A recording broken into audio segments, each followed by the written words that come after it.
महाराज, महाराज, कहाँ हैं आप? रानी रूपमती महल के कमरे में प्रवेश करते हुए। बोलिए रानी रूपमती। महाराज, क्या बात है, आप इतने दुखी क्यों हैं? रानी रूपमती ने राजा भानु प्रताप की तरफ देखते हुए कहा। रानी रूपमती, हम निर्वंशी राजा हैं और हमारे कोई संतान नहीं है। इस राज्य की बागडोर हमारे बाद कौन संभालेगा? अपनी चिंता व्यक्त करते हुए राजा ने कहा। आप चिंता मत कीजिए महाराज, भगवान पर भरोसा रखें, वो हमें एक दिन अवश्य ही संतान देंगे। राजा भानु प्रताप को सांत्वना देते हुए रानी कहती हैं। और इस तरह कई वर्ष बीत जाते हैं मगर राजा को कोई संतान नहीं होती। और फिर एक दिन एक दासी दौड़ते हुए आती है और खुश होकर कहती है, महाराज, इस राज्य की बागडोर संभालने वाला आने वाला है। क्या कह रही हो तुम? हम कुछ समझे नहीं। दासी ने फिर से अपनी बात दोहराते हुए कहा, महाराज, हमारे राज्य की बागडोर संभालने वाला आने वाला है। मेरा मतलब आप पिताश्री और रानी रूपमती माँ बनने वाली हैं। राजा की खुशी का ठिकाना नहीं रहता और भगवान को धन्यवाद देते हुए दासी को अपने गले की मोती की माला उपहार स्वरूप दे देते हैं और कहते हैं, ये शब्द सुनने के लिए मेरे कान तरस गए। और देखते ही देखते राजमहल में खुशियों का माहौल छा जाता है। और ठीक 9 महीने के बाद बच्चे के जन्म का समय आ जाता है। लेकिन ये क्या, शायद विधाता को कुछ और ही मंजूर था। राजा को पुत्र प्राप्ति नहीं बल्कि उनके घर में एक कन्या जन्म लेती है। ये सुनकर रानी बहुत दुखी हो जाती है, क्योंकि राजधर्म के अनुसार उस समय पुत्र ही राजगद्दी का असली उत्तराधिकारी बन सकता था।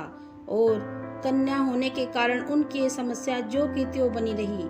और रानी को डर भी सताने लगा कि कहीं महाराज का ईश्वर पर से विश्वास न उठ जाए। ये सोचकर राजमहल में बेटी नहीं बल्कि पुत्र होने की घोषणा करवा देती हैं। और रानी राजा को भी यही कहती हैं कि उनके यहाँ पुत्र प्राप्त हुआ है।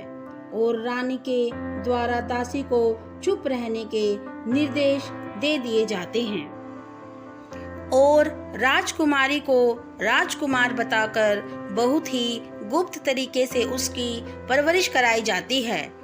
कहीं राजकुमारी का भेद खुल ना जाए, ये सोचकर बाल्य अवस्था में ही राजकुमारी को युद्ध कौशल सिखाने के उद्देश्य से राजकुमारी को अपने ननिहाल भेज देती हैं। कुछ साल बीत जाने के बाद वो कन्या अब एक सुंदर युवती में बदल जाती है और युद्ध के सारे कौशल सीख लेती हैं। युद्ध की कई कलाओं में निपुण भी हो जाती हैं। माँ, हमें कब तक इस तरह पिताजी और अपनी प्रजा के सामने राजकुमार बनकर रहना होगा? क्रोधित होते हुए राजकुमारी इंदुमती अपनी माँ रानी भानुमती से कहती हैं, इंदुमती, हमें भी सही समय का इंतजार है और सही समय आने पर हम स्वयं महाराज और अपनी प्रजा से इस राज से पर्दा उठा देंगे। कहीं हम अपना राज्य खो ना दे, इसी डर से मैंने ये राज सालों से अपने दिल में छुपा रखा है, क्योंकि राजधर्म के अनुसार पुत्र ही राज्य का उत्तराधिकारी बन सकता है, पुत्री नहीं। और जिन राज्यों का कोई उत्तराधिकारी नहीं होता उसे कोई भी राजा अपने अधीन कर सकता है। और अगले ही दिन राजकुमारी इंदुमती बनी राजकुमार इंद्र के राज तिलक की घोषणा करा दी जाती है। लेकिन विधाता ने यहाँ भी कुछ और ही लिखा था और राज तिलक वाले दिन ही पड़ोसी राजा राज्य पर आक्रमण कर देते हैं और दुर्भाग्यवश राजा भानु प्रताप की सेना दुश्मन राजा से कमजोर पड़ने लगती है। अब युद्ध के मैदान में राजा भानु प्रताप के साथ राजकुमार इंद्र, जो कि असल में राजकुमारी इंदुमती थी, ने भी बहुत ही बहादुरी से दुश्मन का सामना किया।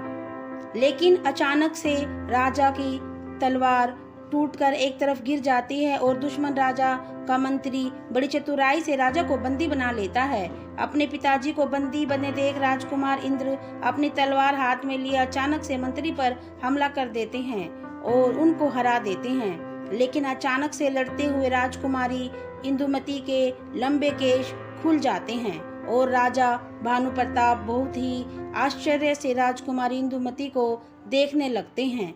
राजा भानु प्रताप राजमहल में वापस आकर राजकुमार इंद्र का बदला हुआ स्वरूप देखकर दुखी हो जाते हैं। लेकिन युद्ध का दृश्य उनके हृदय को बदल देता है।